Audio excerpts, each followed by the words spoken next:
5장 1절부터 18절입니다. 요한복음 5장 1절부터 18절. 신약성경 150페이지입니다.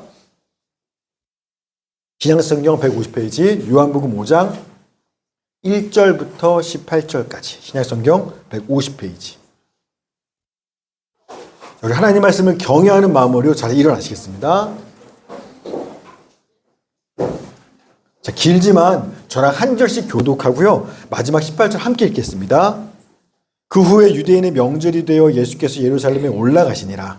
예루살렘에 있는 양문 곁에 히브리말로 베데스다라는 곳이 있는데 거기 행각 5이 있고 그 안에 많은 병자, 맹인, 다리 저는 사람, 혈기 많은 사람들이 누워 물의 움직임을 기다리니 이는 처자가 가끔 물에 내려와 물을 움직이게 하는데 움직임 물에 먼저 들어가는 자는 어떤 별에 걸렸든지 낫게 되리라. 거기 38해 된 병자가 있더라. 예수께서 그 누구를 보시고 병이 벌써 오래된 줄 아시고 이르시되 내가 낫고자 하느냐. 병자가 대답하되 주여 물이 움직일 때 나를 못에 넣어주는 사람이 없어 내가 가는 동안에 다른 사람이 먼저 내려가나이다. 예수께서 이르시되 일어나 내 자리를 들고 걸어가라 하시니 그 사람이 곧 나아서 자리를 들고 걸어가니라. 이날은 안식일이니 유대인들이 그런 나은 사람에게 되게 안식일에 내가 자리를 들고 가는 것이 옳지 아니하니라. 대답하되 나를 낫게 한 그가 자리를 들고 걸어가라 하더라 하니 그들이 그때 너에게 자리를 들고 걸어가라 한 사람이 누구냐 하되 고침을 받은 사람은 그가 누구인지 알지 못하니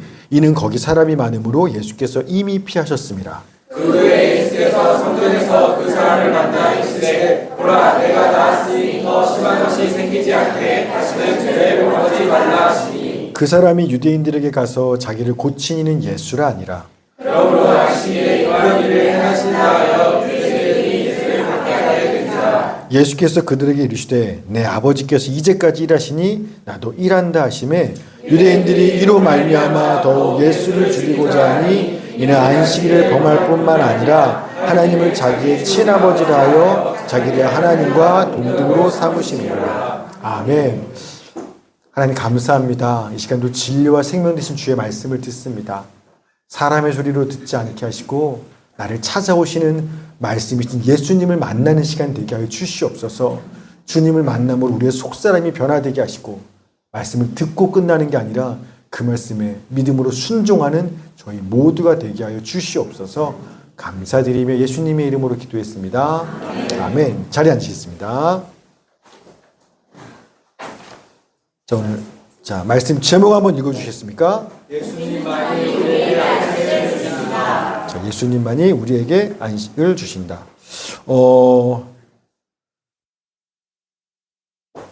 수요일날 새벽 예배 말씀 제목 혹시 기억하십니까? 네, 아니요. 네. 자, 예수님만이 우리의 뭐를? 목마름을 해결하십니다. 비슷하죠? 요한복음 4장에 예수님이 사마리아 여인을 만난 이야기입니다. 그래서 그 여인한테는요, 사랑받고 싶은 목마름, 여자로서 좀 살아남기 위한 목마름, 매일 수치와 고통의 우물에서 좀 해방되고 싶은 목마름, 이런 목마름이 있었습니다. 그래서 그 목마름 해결하려고요, 이 남자 저 남자 또 결혼 또 이혼 또 결혼을 계속 반복하는 겁니다. 그런데 누구도 어떤 남편도요, 그녀의 그 목마름들을 해결해 주지 못했어요. 오직 그녀의 진정한 남편이신 예수님만이 어떤 남편에게도 사랑받지 못한 그녀를 만나시려고 그 3일 길을 걷고 떠걸어 가셔서 그녀 안에 샘물처럼 솟아나는 생명의 강, 하나님의 성령을 부어주셔서 그녀의 모든 목마름을 해결해 주셨습니다. 기억하시죠? 처음 듣는 것처럼 그렇게 보시면 안 되는 거예요. 우리 수요 예배 한 겁니다. 이처럼 예수님은요, 우리의 모든 목마름을 해결해 주시는 생수를 주시는 분이 예수님이신 겁니다. 아멘? 자, 아직 못 들으면 꼭 수요 예배 찾아 들으셔야 됩니다. 제가 강해 설교를 하기 때문에 중간에 빼먹으시면 못 따라오세요. 계속 이어져야 됩니다. 오늘은요, 요한복음 5장 이 베데스다 연못가의 병자를 만나신 그 예수님의 모습을 보면서 이번엔 우리에게 안식을 주시는 그런 예수님의 한번 말씀을 나누고자 하는 겁니다. 요한복음 5장 1절 시작. 아멘. 우리도 이제 설 명절이죠. 그래서 오늘 시골 가시는 못 오신 분들도 계시는데 마찬가지로요. 유대인들도 명절이 되면 예루살렘으로 올라갑니다. 성전으로. 왜냐하면 하나님께 제사 드리려고 예배드리러 올라갑니다. 이 성전에 올라가는 명절은 세 가지예요. 자, 유월절, 오순절, 초막절. 큰일 났네. 자, 다 공부하신 건데. 자, 이 세 절기 때는요, 다 예루살렘 성전 올라가서 예배 드리는 거예요. 이번이 어느 정절인지 모르겠다. 하여튼 명절이에요. 자, 그래서 예수님도 예루살렘 성전에 올라가신 겁니다. 자, 그런데 예루살렘 성으로 가긴 했는데 성에서 성전으로 가신 게 아니라 성전 옆에 있는 베데스다라는 연못으로 가셨다라는 거예요. 요한복음 5장 2절 시작.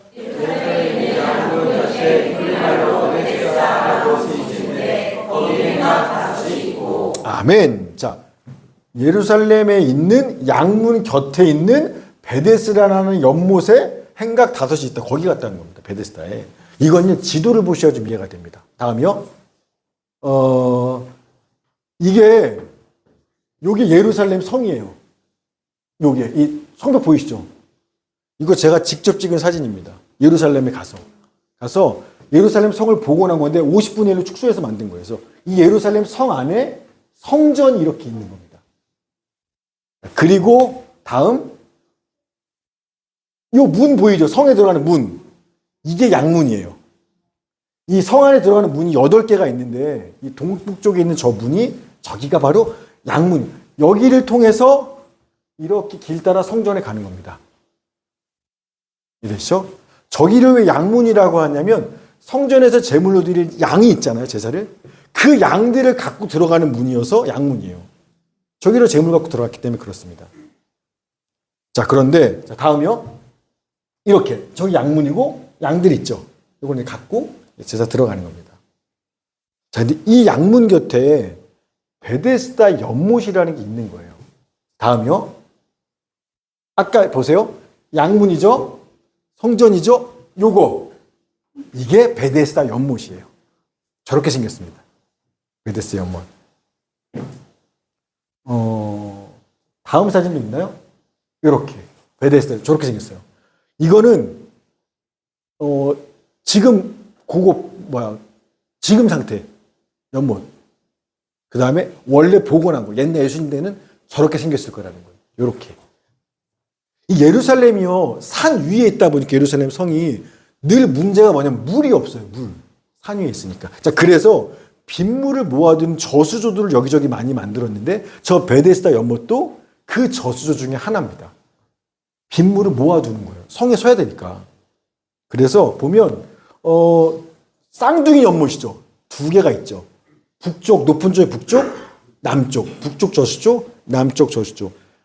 저수조 하나가 길이가 한 50m, 폭이 한 40m쯤 되는 겁니다. 그 다음에 이 2개 저수조 사이에 저기가 한 6m가 되는 이 벽이 있는, 요게, 요렇게 또 여기도 6m가 되는. 자, 그래서 아까 베데스다 연못이 행각이 5이 있다고 했죠. 행각이 주랑이라고 해서 이렇게 정자 같은 건데 쭉 기둥이 있고 지붕이 있는 이거. 왜 5개냐고 하면 하나, 둘, 셋, 넷, 5 중간에. 이렇게 5개 행각이 있는 연못이라고 하는 겁니다. 이렇게 생긴 거예요. 자, 이 베데스다 연못에는요, 그 당시에 여기엔 특별한 사람들이 여기 모여 있었습니다. 자, 어떤 사람들이 있냐? 5장 3절, 4절, 시작.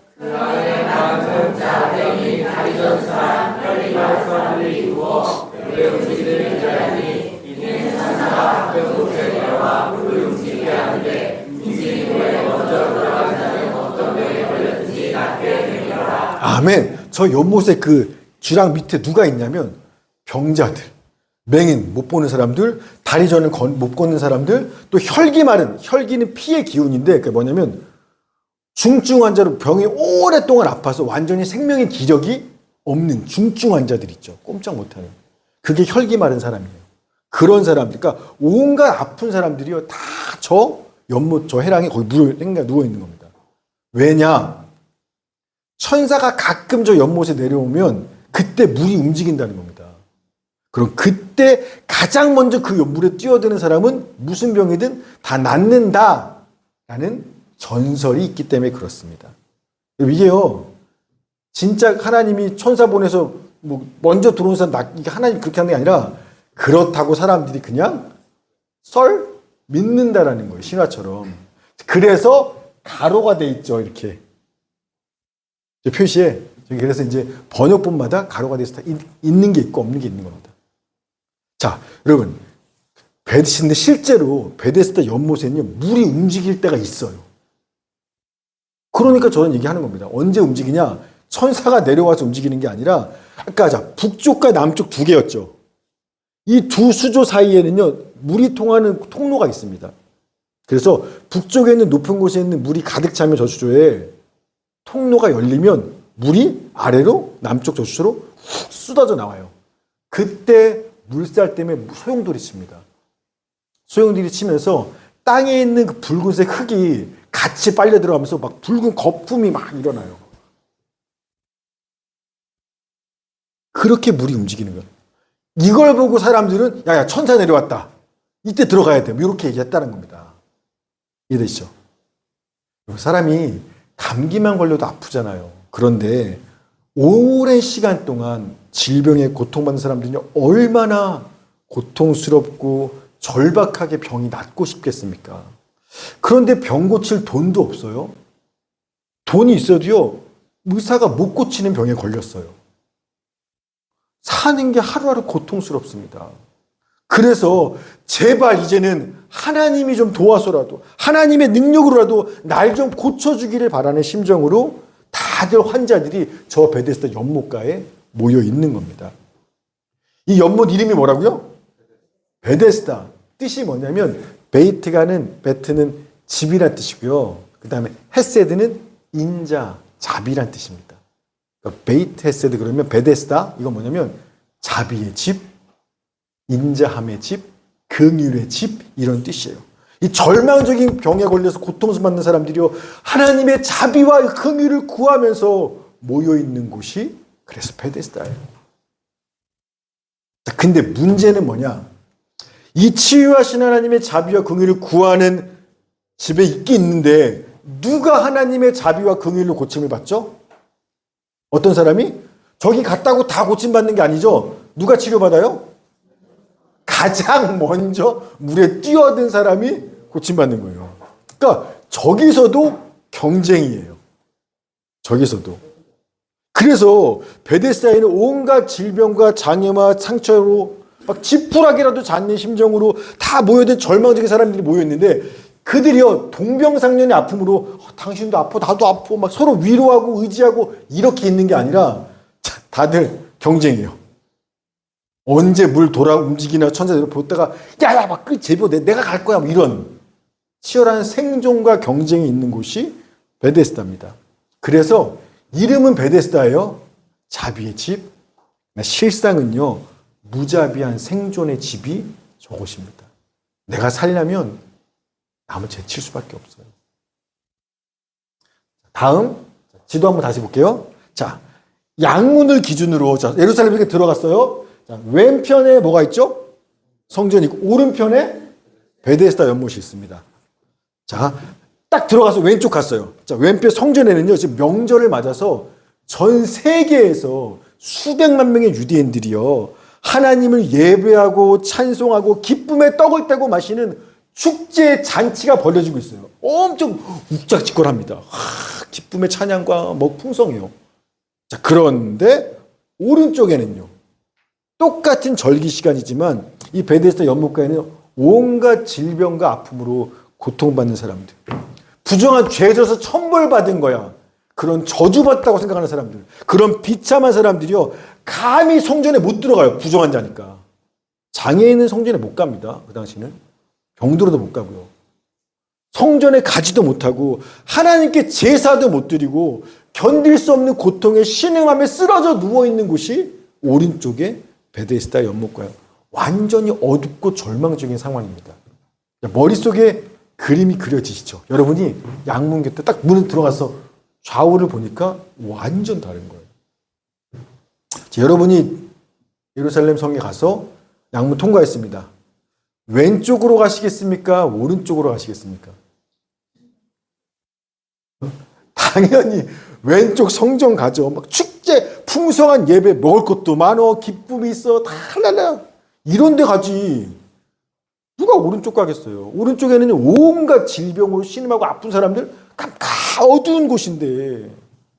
제가 수년 전에 저희 독일에 있는 신영 목사님 어머니가 돌아가셨거든요. 근데 그때 돌아가시기 전에 폐암 말기로 돌아가셨는데 그때 제가 하룻밤 같이 가서 함께 있었던 기억이 있습니다.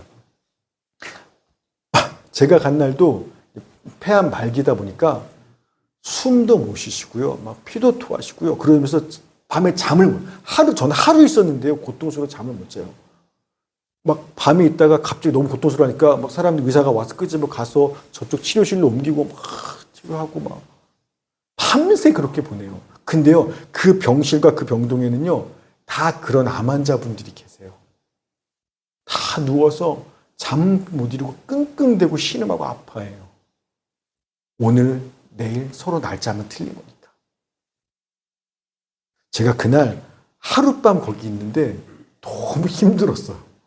그 모습을 지켜보는 것도 힘들었고, 이게 너무 사람이 아픈 사람들 사이에 있으니까 짓눌리고 막 무거워져요.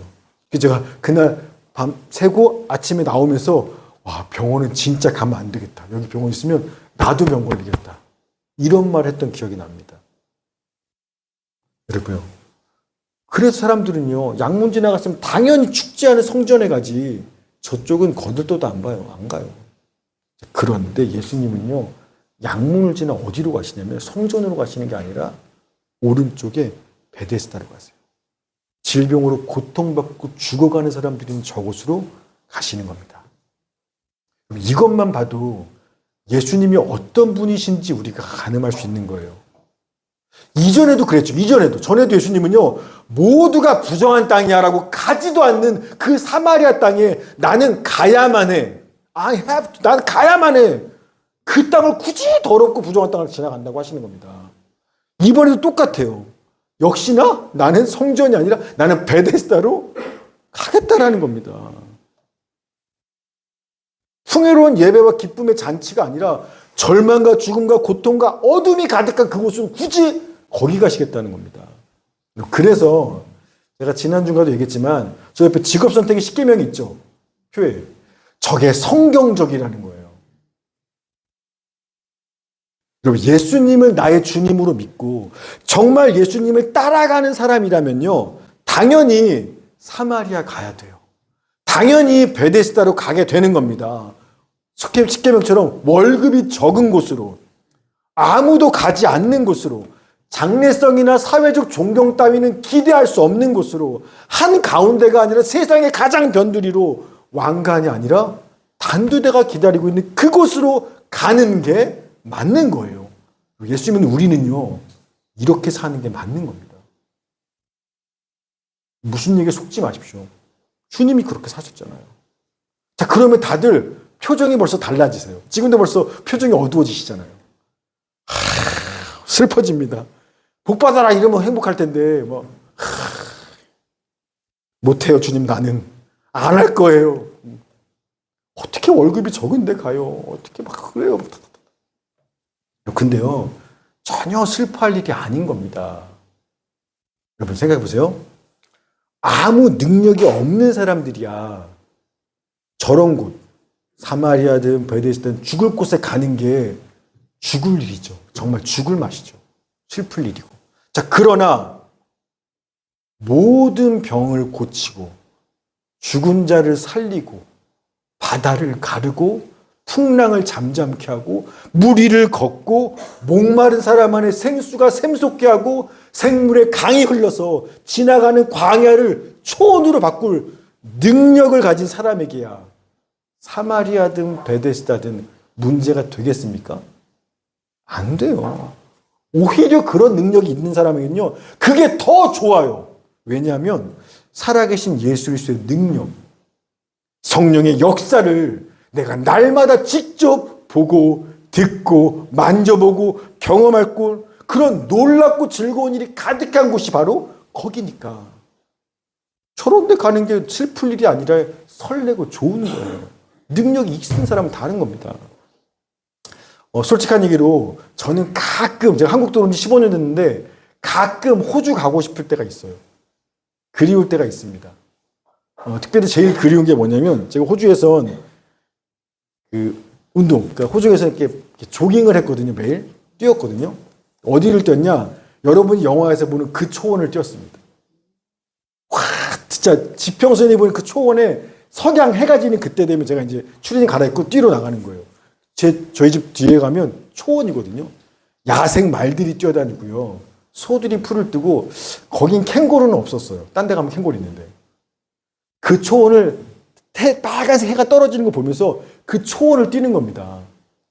그러면요, 내가 무슨 영화의 주인공 같고 너무 평화롭고 행복하고 좋아요. 가끔 그게 그리워요. 한국은 그런 데가 없어서. 그런데 제 아내는요, 하나님이 다시 호주로 돌아가라고 할까봐 두렵대요. 오히려 지금도 늘 저한테 선교지 가자. 저한테 맨날 한국 말고 딴 데 더 어디 선교 나가자고 맨날 얘기해요. 왜 그러냐? 여러분, 풍족한 호주에 살 때는요, 저나 아내나 하나님을 직접 경험해 본 적이 별로 없어요. 교회는 열심히 다녔어요. 시간이 너무 많으니까, 돈도 많으니까. 그러나 진짜 하나님이 살아 역사하시면 경험해 본 적은 별로 없어요. 그런데 주님이 아니면 살기 힘든 사마리아, 베데스다, 선교지에서는요, 매일 모든 상황에서 지금 여기 살아계시는 주님을 실제로 보고 듣고 만나는 경험을 하게 돼요. 병을 고치고 죽은 자를 살리고 불가능한 일을 행하시는 살아계신 주님의 능력을요, 일상에서 날마다 경험합니다. 이번에 저희 교회 이전하는 것도 마찬가지잖아요. 우리처럼 가난한 교회가 어떻게 그렇게 해요? 그래서 남들이 힘들겠다라고 말하지만 우리 뭐예요? 그러니까 하나님의 역사를 경험했잖아요. 와, 진짜 주님 살아계시는구나. 말이 안 되는구나. 그러니 하나님이 필요 없는 편안한 호주에 살 때보다 하나님이 아니면 살 수 없는 촉박한 광야 같은 한국이든 사마리아든 베데스다든, 그게 훨씬 더 재밌고 놀랍고 즐겁고 행복한 겁니다. 아멘. 자, 여러분, 사마리아 베데스다 두려워하지 마십시오. 나는 왜 이런 상황이 아니요. 그게 무서운 게 아니라 내가 지금 주님과 함께하고 있는지 아닌지에만 집중하시면 됩니다. 여러분이 주님과 함께하고만 있다면 거기가 어디든 아무 상관없는 거예요. 아멘. 자, 그럼 예수님이 왜 베데스다로 가셨죠? 요한복음 4장에서 예수님이 왜 사마리아로 가셨죠? 누군가 만날 사람이 거기 있었기 때문에 가신 거잖아요. 여기도 마찬가지예요. 요한복음 5장 5절 시작. 아멘. 38년 된 병자가 있는 겁니다. 나이가 38년이 아니요, 아픈 시간이 38년이란 거예요. 예수님 태어난 나이보다 더 많이 아팠답니다. 예수님 이때 해봐야 32살? 한두 살이에요. 예수님보다 더 나이 오랜 시간 더 아팠던 사람이 있습니다. 우리 다니엘이 지금 마스크도 쓰고 있는데, 한 달째 감기예요. 이게 너무 아파서 힘들어요. 계속 기침하고 아프고. 30일을 아파도요, 사람이 힘들어요. 그런데 이 환자는요, 38년을 아팠어요. 38년 동안 그 병 고쳐보려고 안 해본 게 있었겠습니까? 근데 뭘 해도 안 되는 거예요. 그래서 이제 살 길은요, 하나님의 역사밖에 없어서, 그래서 베데스다 연못에 계속 누워있는 겁니다. 몇 년째 누워있는지는 모르겠어요. 그런데 여기서도 절망이에요. 왜? 물에 가장 먼저 빨리 들어가야 사는 건데 난 지금 이미 38년 아파서 손가락 까딱도 못하겠어. 죽은 시체처럼 겨우 누워만 숨만 붙어서. 근데 내가 어떻게 경쟁을 제치고 물속에 들어가요. 그러니 연못까지 왔어도요, 절망이에요. 본인도 주변 사람도 에이, 저 사람은 이제 끝났네. 얼마 안 남았네. 모두가 그냥 끝이라고 자포자기할 상태일 겁니다. 그런데 예수님은요, 모두가 그 사람은 죽을 거라고 하니까 그때 예수님은요, 그 38년 된 병자를 아셨어요. 찾아가셔서 말을 하세요. 5장 6절 시작. 예수께서 그 눈것을 보시고 병이 벌써 오래된 줄 아시고 이르시되 내가 낫고자 하느냐. 네가 낫고자 하느냐? 묻습니다. 그러자 이 병자가 대답합니다. 5장 7절 시작. 병자가 대답하되 주여 물이 움직일 때 나를 물에 넣어주는 사람이 없어 내가 가는 동안에 다른 사람이 먼저 내려가리이다. 아멘. 동문서답 아닙니까? 네가 낫고 싶니? 그러면 네, 낫고 싶어요라고 말하면 되잖아요. 근데 네가 낫고 싶니? 그러자 나를 저 못에 집어넣어 준 사람이 없어서 내보다 딴 사람이 먼저 들어가니까요. 즉 내가 지금 병이 낫지 못하는 건 달리기를 못해서 남한테 경쟁에 밀려서 내가 병 못 낫고 있어요라고 대답하는 겁니다. 뭐가 좀 안 맞죠? 여러분, 이 사람이요, 지금 뭔가 모르는 게 있어요. 뭘 모르냐면, 지금 자기한테 네가 낫고자 하느냐? 물어본 예수가 누군지를 지금 몰라요. 그러니까 이런 소리 하고 있는 겁니다. 예수님이 사마리아 여인한테 했던 그 이야기가 딱 이 사람한테도 해당되는 거예요. 요한복음 4장 10절 시작. 예수께서 대답하여 이르시되 내가 만일 하나님의 선물과 또 내게 물 좀 달라 네가 누구인지 알았더라면 내가 그에게 보였을 것이요 그가 샘을 그에게 주었으리라. 아멘. 그녀가요, 자기한테 물 좀 달라고 한 그분이 누군지를 몰라서 하나님의 선물 생수를 달라고 구하지 않았잖아요. 알았으면 구했을 거라고 하시잖아요. 똑같아요. 이 병자도요, 너한테 자기한테 네가 낫고자 하느냐? 물어본 그 사람이 누군지를 모르니까, 그러니까 나 경쟁에서 달리기 못해서 밀려갖고 병 못 낫고 있는 거예요. 이런 엉뚱한 소리 하고 있는 겁니다. 이 병자가 예수님한테 원하는 건 한 가지예요.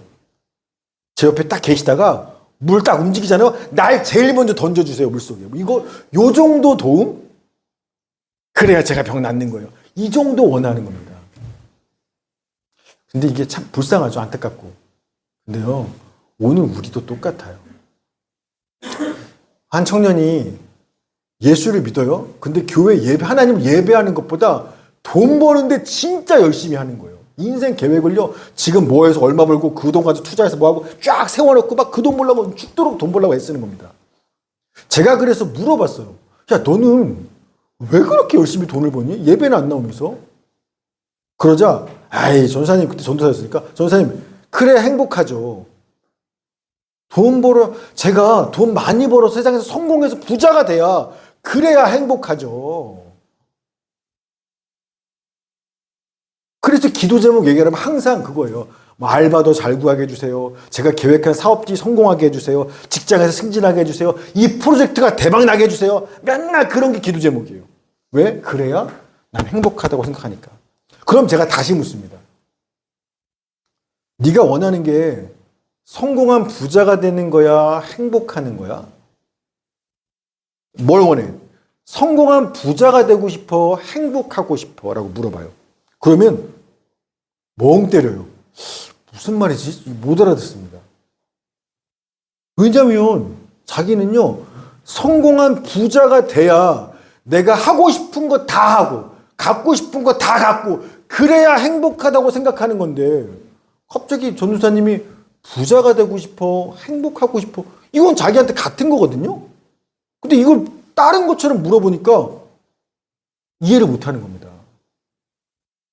여러분, 마치 뭐가 같냐? 이 38년 된 병자가요, 경쟁에서 내가 좀 이기고 성공해서 물에 먼저 들어가야 그래야 나는 병 낫는 건데, 저 예수란 분이 자꾸만 날 물에 집어넣어 주지는 않고 병이 낫고 싶냐고 물어봐. 이게 병자 듣기에는 말이 안 되는 것 같은 거예요. 그는요, 내가 경쟁에서 이기지 않아도, 성공하지 않아도, 부자 되지 않아도, 그래도 예수란 분은 그냥 나한테 말 한마디만 하면 얼마든지 내 병을 낫게 해줄 수 있는 하나님이라는 것을 지금 전혀 모르고 있는 겁니다.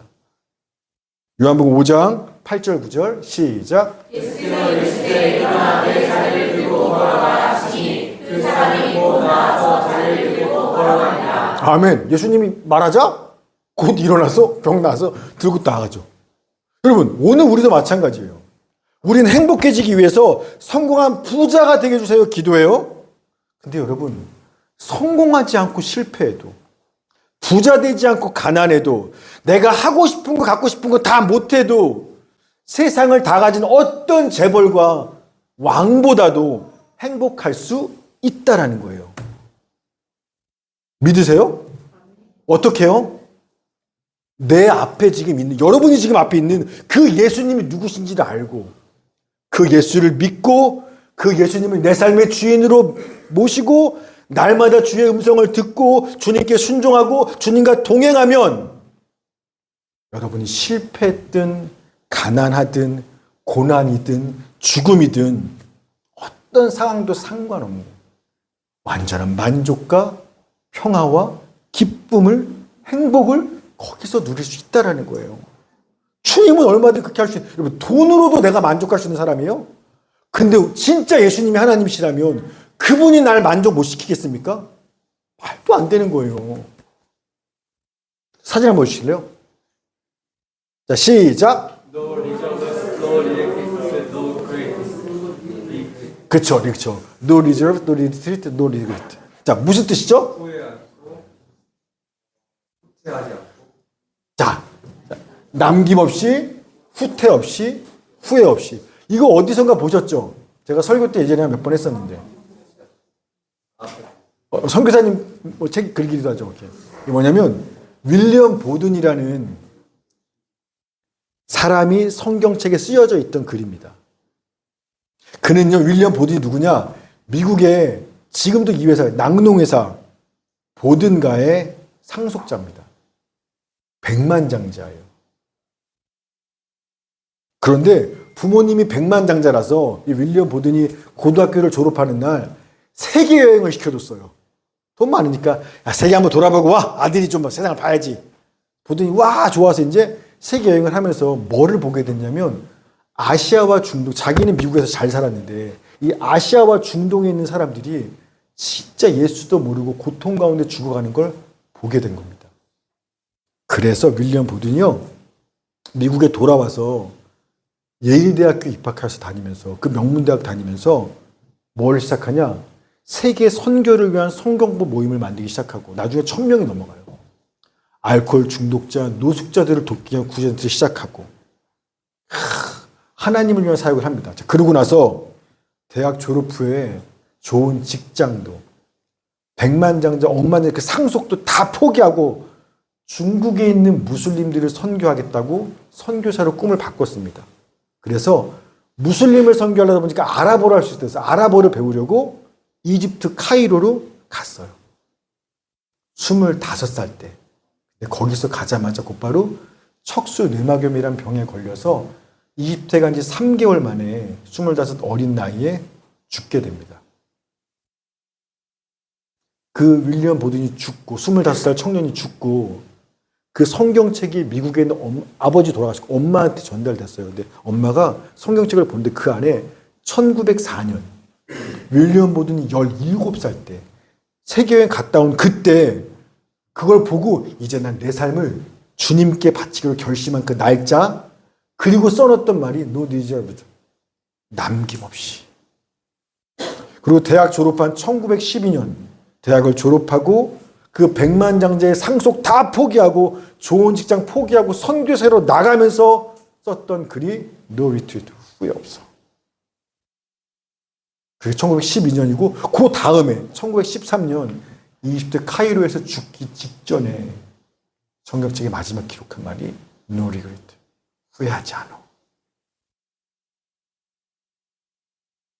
여러분, 죽음 앞에서 No regret, 나는 후회 없어. 난 정말 만족한 삶을 살았어 라고 이야기할 수 있는 사람은 아마 아무도 없을 거예요. 자, 그런데 오직 예수 그리스도를 믿고 내 삶을 남김없이 후퇴 없이 온전히 주님을 위해 산 그 사람만이 언제 죽어도 25살 꽃다운 나이에 죽어도 후회가 없는 만족하고 행복하고 기쁨이 넘치는 삶을 살 수 있다라는 겁니다. 아멘. 윌리엄 보든이 증명하는 겁니다. 여러분, 베데스다 뜻이 뭐였어요? 자비의 집이었죠. 그러나 실제 베데스다에서는 하나님의 자비와 긍휼을 맛보는 사람이 아무도 없었죠. 자, 그런데 누가 고통과 절망에 빠져 있는 그 사람들에게 하나님의 자비와 긍휼을 누가 베푸세요? 예수님이신 거예요.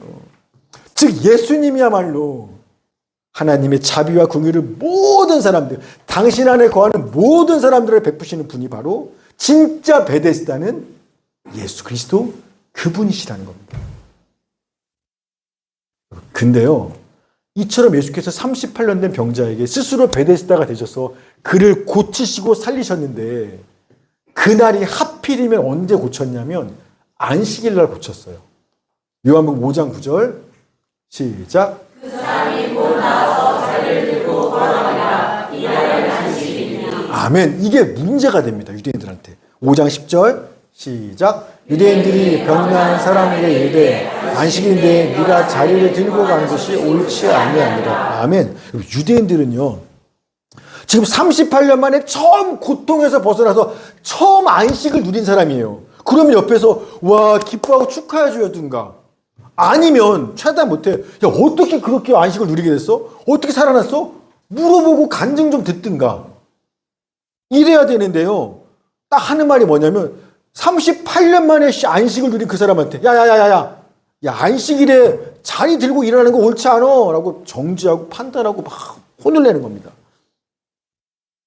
하나님께서 안식일을 거룩하게 지키라고 말씀하셨어요. 안식일은 아무 일도 하지 말라고 말씀하신 게 주의 뜻이 맞습니다. 출애굽기 20장 8절 10절 시작. 안식일을 기억하여 거룩하게 지키라. 몇째 동안은 힘써 내 모든 일을 행할 것이나 일곱째 날은 내 하나님 여호와의 안식일인즉 너나 내 아들이나 내 딸이나 내 남종이나 내 여종이나 내 가축이나 내 문 안에 머무는 개이라도 아무 일도 하지 말라. 아멘. 맞아요. 안식일에는요 아무 일도 하지 않고 거룩하게 지키는 거 맞아요, 주의 뜻. 그런데 문제는 어디까지가 일이냐는 거예요. 이건 성경에 하나님 말씀 안 하셨거든요. 그래서 유대인들이요 자기네가 어디까지는 일로 볼 것이냐를 자기네가 정해서 총 39가지 영역에서 정했습니다. 안식일에 이거 하는 거 일 아니야. 일이야. 하면 안 돼. 그리고 그 39가지인데 각 항목마다 또 6가지 세부 항목을 넣어놨어요. 총 몇 개요 그러면? 39 곱하기 6이에요. 234개. 안식일 날은 하지 말아야 돼. 이건 일이야 라는 걸 234개를 다 정해놨습니다. 예를 들어 이런 거예요. 바느질도 일입니다. 안식일 하면 안 돼요. 실을 묶고 푸는 것도 안 돼요. 일이에요. 또 빵 반죽하는 것도 안 되고요. 빵을 굽는 것도 안 돼요. 글자도 한 글자는 되는데 2글자 쓰는 건 안 돼요. 불을 켜는 것도 안 되고 끄는 것도 안 돼요. 물건을 이렇게 옮기는 것도 안 돼요. 사람이 1km 이상 멀어지는 것도 안 돼요. 이거 다 일하는 겁니다. 안식일을 어긴 겁니다. 심지어 이 극단적인 유대인들, SNF라고 하는데 이 극단적인 유대인들은요 아이를 안고 없는 것도 일이에요. 그래서 안식일에는요 내 새끼를 안지도 않고 없지도 않아요. 지금도 유대인들은요 이 안식일을 지키거든요, 이스라엘에서. 그래서 엘리베이터 층수 1층, 4층 이 누르는 것도 일이에요. 그래서 제가 이스라엘 갔을 때도 안식일 날인데 호텔에 안식일은요 모든 층이 다 불 들어와 있어요. 다 섭니다. 한 20층 올라가려면 20번 올라가 서야 돼요. 지금도 유대인들은 안식일 이거 누르는 게 일이에요. 그래서 거룩히 지켜야 되니까 안 합니다.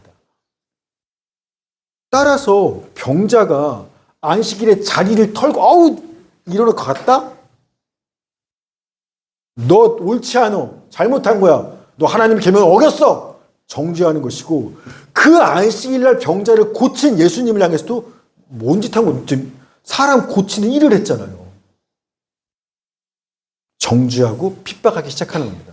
5장 16절 시작. 그러므로 안식일에 이러한 일을 행하신다 하여 유대인들이 예수를 박해하게 된지라. 아멘. 자, 질문. 예수님께서 이 안식일 날 이 병자 고치면 저 인간들이 난리칠 거를 모르고 오셨을까요? 아차, 하고 나니 안식일이네. 미안. 하루 기다렸다 내일 할 걸. 괜히 내가 오늘 했네. 미안해. 몰라서 이날 고치셨을까요? 말도 안 되죠. 예수님이 일부러 안식일날 고치신 겁니다. 왜냐하면 평생 하루도 쉬지 못하고 안식 없이 38년을, 아니 죽을 때까지 수고하고 고통받는 너희를 고치고 너희에게 하나님의 자비와 긍휼을 베풀고 너희를 진정으로 안식하게 할 유일한 분이 바로 나다라는 것을 알려주고 싶으신 겁니다. 내가 안식일의 주인이야. 그래서 일부러 안식일에 병자를 고치시는 겁니다. 우리는요, 안식 그러면 쉼? 일하지 않는 거지. 우리는 안식 그러면 그냥 일하지 않는 걸 생각해요. 이번 주부터 명절이라 아마 어제부터 쉬셨을 분이 대부분 쉬었을 거예요. 그러면 며칠 쉬어요, 이번에? 5일 쉽니다. 토, 일, 월화, 수까지. 하루 안식일 쉬는 게 아니라요. 내리 5일을 안식합니다. 쉬어요. 자, 그러면 6일째 되는 날 막 힘이 넘치시겠죠? 5일 쉬었잖아요. 하루도 아니라. 와! 여러분, 출근하지 않으셨잖아요. 5일을 일하지 않았잖아요. 제가 장당포 때 우리 중에 어떤 분은요, 5일간 집 밖에 한 걸음도 안 나갈 분도 계세요. 제가 매년 절기를 그렇게 보내는 사람들은 압니다. 집 밖에도 안 나가요. 손가락 하나 갖다 가지 않아요. 씻지도 않아요. 그대로 소파나 방바닥에 누워서 테레비 앞이든 핸드폰 앞이든 배달은 내가 좋아하는 음식 시켜 먹으면서 가만히 5일을 그냥 가만히 쉬실 분들이 있어요. 여러분, 그렇게 5일을 아무것도 안 하고 쉬실 텐데 제가 장담할게요. 피곤하실 거예요. 전혀 쉰 것 같지, 6일째 되는 날 전혀 쉰 것 같지 않을 겁니다. 이미 경험하셨죠. 푹 쉬어보겠다고 비싼 돈 들여서 해외여행 갑니다. 몰디브로 가서 모히또 먹고 막 해요, 이제. 근데 돌아와서 하는 말이 뭐예요? 피곤해. 집이 제일 좋아. 그 돈 들여서 그 오랜 시간 동안 여행 가셔서 가서 편안하게 리조트에 즐기셨는데 피곤하죠. 우린요, 일하지 않는 걸 보고 쉼이야, 안식이다라고 말하지만 여러분, 사실 그건 우리한테 안식이 될 수 없어요. 인간은 그런 존재가 아닙니다. 우리한테 진짜 안식을 주시는 분은 한 분밖에 없어요. 누구요? 예수님만이 우리에게 안식, 나를 쉬게 하실 수 있는 분 예수님밖에 없어요. 예수님 안에 있을 때 우리는요, 쉰 것 같은 거예요. 38년간 하루도 안식해 볼 수 없던 병자가요, 누구도 그를 쉬게 못했어요. 근데 예수님을 만났어요. 예수님께서 네 자리를 털고 일어나 말씀을 들었어요. 그 말씀에 이 병자가 순종해서 믿음으로 네 하고 털고 일어났어요. 그날부터 이 병자는요, 안식을 누리기 시작한 거예요.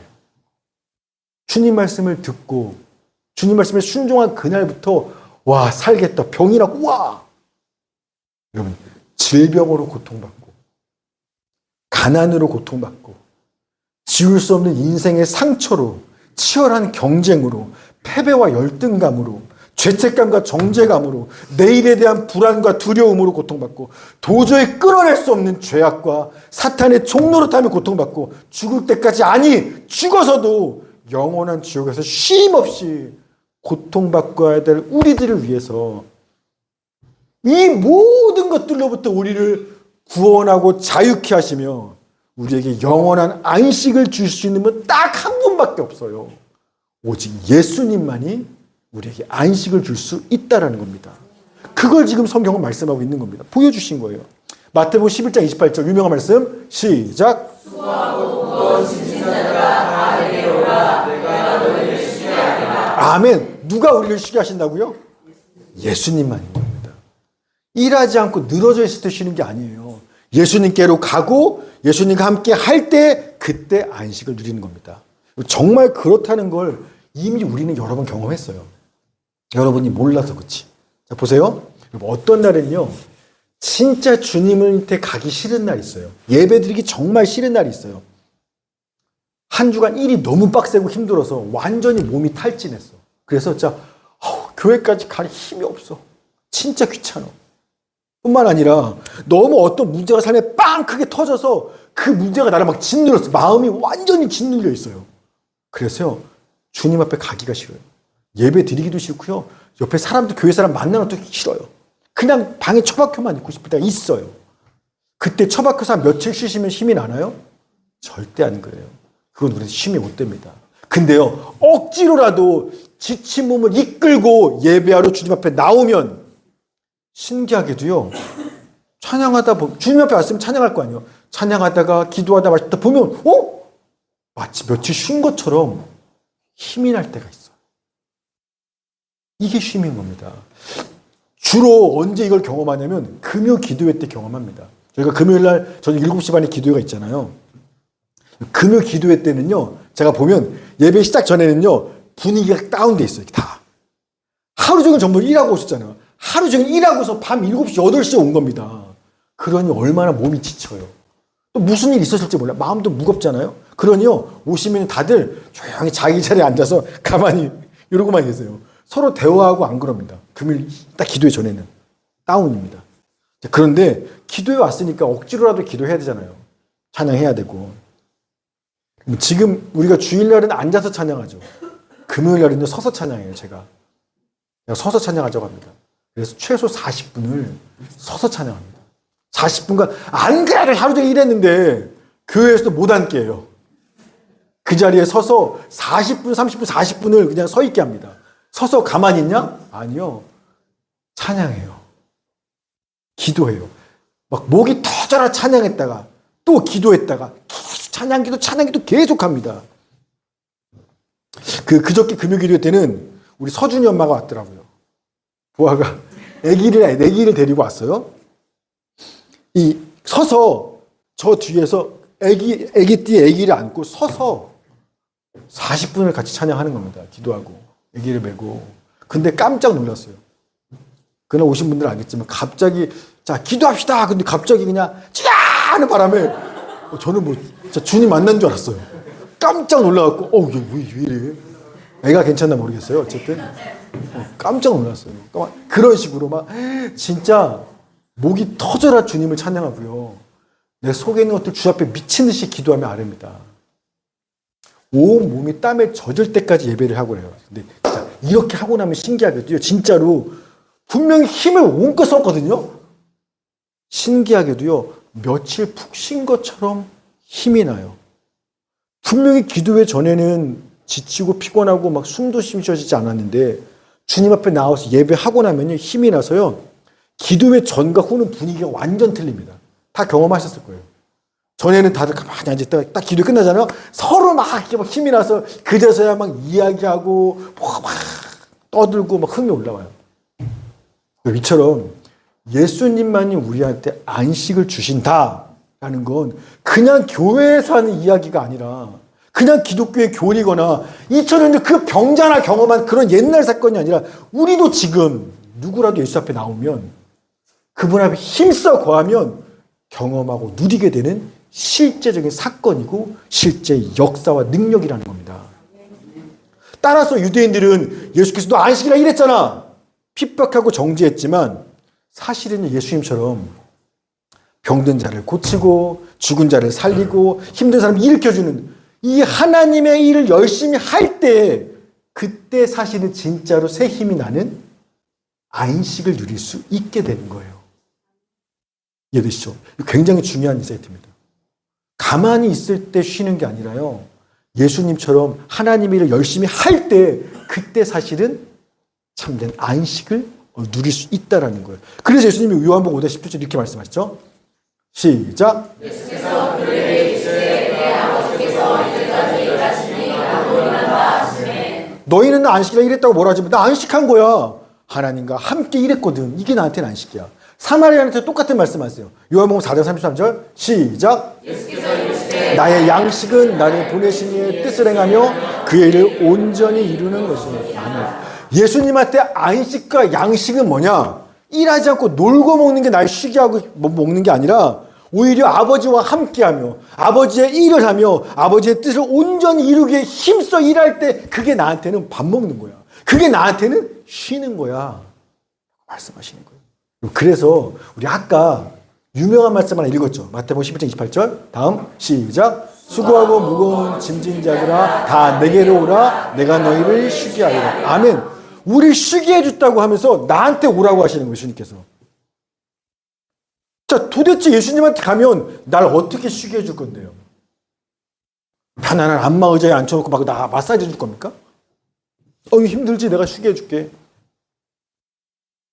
예수님이 어떻게 우리에게 쉬게 하실지 안식을 주실지 이어서 설명합니다. 29절 30절 시작. 나는 마음이 온유하고 겸손하니 나의 멍에를 메고 내게 배우라. 그리하면 너희 마음이 쉼을 얻으리니 이는 내 멍에는 쉽고 내 짐은 가벼우리라 하시니라. 아멘. 나에게로 와서 내 멍에를 메고 내게 배워. 그러면 너희 영혼이 쉼을 얻을 거야. 이렇게 하시는 거예요. 나한테 와서 뭐 하는 거냐면 내 멍에를 메고 내게 배워. 그래야 쉬는 거야라는 겁니다. 우린 이게 무슨 말인지 잘 이해 못하죠. 그 당시 사람들은 바로 알았어요. 왜냐? 여러분, 멍에가 뭐예요? 멍에? 내 멍에를 메라는데 멍에? 맞아요. 다음 사진. 요거예요. 두 소를 이렇게 묶어줘서 이게 멍에예요. 양소를 같이. 이렇게 해서 바꿔는 이게 멍에입니다. 자, 그런데 다음. 보통 이렇게 해요. 이스라엘에서. 엄마 소와 아기 소를 같이 멍에를 맵니다. 그래서 어미 소한테는 멍에 목을 단단히 묶고요. 어린 소한테는 느슨하게 묶어요. 그래서 같이 멍에를 메고 가면서 엄마가 이 어린 소한테 어떻게 땅을 갈고 밭을 해야 하는지를 배워가는 거예요. 즉 예수님의 멍에를 메라, 나한테 배워라는 것은 예수님을 위해서 너 어떤 고난 좀 받아야 돼. 멍에 져. 이런 얘기가 아니라 예수님이 메고 가는 그 멍에를 나도 옆에 같이 나랑 같이 매라는 겁니다. 이때 저 멍에의 무게의 대부분을 누가 감당하세요? 당연히 예수님이. 엄마 소가 감당하지 애가 하지 않아요. 이때 밭 가는 거 사실 누가 일하는 거예요? 예수님이. 엄마 소가 하는 거예요. 아기 소는요 같이 멍에는 맸어요. 그러나 뭐 하냐면 그냥 예수님 따라다니면서 배우는 거예요. 아, 여기로 가시면 가서 따라가고, 아, 이렇게 하는 거구나. 그냥 주님과 함께 있으면서 이렇게 하는 거구나라고 배우는 거예요. 즉 나의 멍에를 메고 내게 배우라라는 것은 예수를 위해서 뭐 일하라는 게 아니라 예수님과 함께 멍에를 메고 나와 동행하면서 내가 아는 하나님의 그 일을 너도 같이 한번 배워가며 해보자는 겁니다. 그래야 너희 마음이 쉼을 얻게 될 것이다. 원문대로 하면 이게 영어가 더 번역한데 You will find, 너는 발견할 거야. Rest. You will find rest. 너는 안식을 발견할 거야. For your souls. 내 영혼에 대한 안식을 네가 나와 함께 멍에를 메고 같이 하나님이 해나갈 때 그때 너는 영혼이 야, 여기 있었구나 안식이 발견하게 될 거야. 이 말씀하신 거예요. 사랑 여러분, 안식을 찾아 헤매고 계십니까? 어디 가야 좀 쉬지? 집을 떠나야 되나? 어디 여행 멀리 가야 되나? 맛있는 걸 먹어야 되나? 쇼핑을 좀 해야 되나? 아, 그래야 스트레스가 좀 쉴까 내가? 이미 해보셨잖아요. 해보시니까 어때요? 영혼의 참된 안식을 누리셨습니까? 돈 좀 버릴 때 있으셨죠? 지금은 없어서 힘들다고 하시지만 벌 때도 있었잖아요. 그때 행복하셨습니까? 영혼이 푹. 안 그렇잖아요. 이런 일들은요, 하면 할수록 더 피곤할 뿐이에요. 난 안식하겠다고 하는데 거꾸로 더 피곤해질 뿐입니다. 여러분, 예수 그리스도께 나오십시오. 예수님과 멍에를 메고 주님과 함께 하나님 일에 힘써 하십시오. 그러면 거기서 와, 이제 살겠네. 내 영혼의 안식은 거기서 발견하게 되는 겁니다. 영원토록 솟아나는 마르지 않는 샘물처럼 주변의 모든 것들을 살려내는 강물처럼 지치지 않고 항상 새 힘이 솟아나는 참된 안식은요, 주님과 함께 주의 일을 힘써 할 때 그때 누릴 수 있는 겁니다. 꼭 기억하십시오. 안식은 일하지 않고 편히 놀고 먹을 때 누리는 게 아닙니다. 주님과 함께 하나님을 힘써 하는 사람들이 발견하고 누리게 되는 축복이 안식입니다. 우리 같이 한번 기도할까요?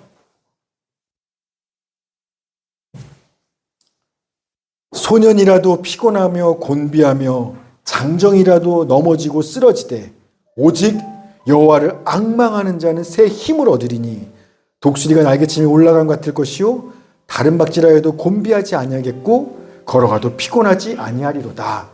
아멘. 여러분 삶이 곧되고 지치고 병자처럼 절망스러운 이유는요, 상황 때문에 그런 게 아닙니다. 여호와를 앙망하지 않기 때문에 그렇습니다. 내게 참된 안식과 능력을 주시는 그 주님을 가까이 하지 않기 때문에 그렇습니다. 여러분을 쉬게 할 수 있는 분은 하나님, 예수님밖에 없는 겁니다. 다른 데서 스트레스 풀고 쉼을 찾으려고 시간 쓰고 돈 쓰고 여러분 인생 허비하지 마시고 윌리엄 보든처럼 예수님의 멍에를 메고 주님의 일을 힘써 하시기를 결단하십시오. 그럴 때 세상은 이해할 수 없는 하나님의 은혜와 평강을 주실 테니까 우리 그렇게 살기로 결단하겠다고 같이 주 앞에 기도하며 나아가도록 하겠습니다. 하나님 아버지 감사합니다.